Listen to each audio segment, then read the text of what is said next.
As shown here, ang Gurion is written in traditional verse. This means it follows a clear structure and rhythm, which gives order and balance to the stanza.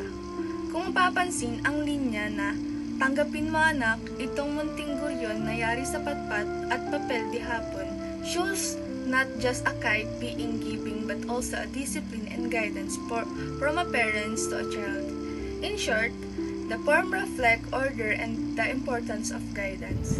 The poem's sound use assonance in the lines "Tanggapin mo anak ang munting guriyon na yari sa patpat at papel de hapon" because of the repeated vowel sound.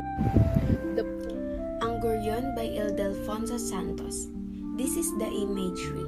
Example, magandang laruan, pula, puti, asul. The visual imagery is how we see the color of the kite, and how we see kite flying in the sky is also a visual imagery. Second, example, at baka lagutin ng hanging malakas. The tactile imagery is the tightness of the string when you hold it and the feel of wind pulling the kite. The poem also uses metaphor and symbolism. The kite or gurion is actually a symbol of life. Life is fragile and playful, but with the right control and guidance, it can soar high. Halimbawa, sa taludtod na ang buhay ay gurion, marupok, malikot, dinggit dumagit saan man sumuot, it showed that life is dedicated and can be influenced by many things just like a kite, but with discipline it can race and succeed.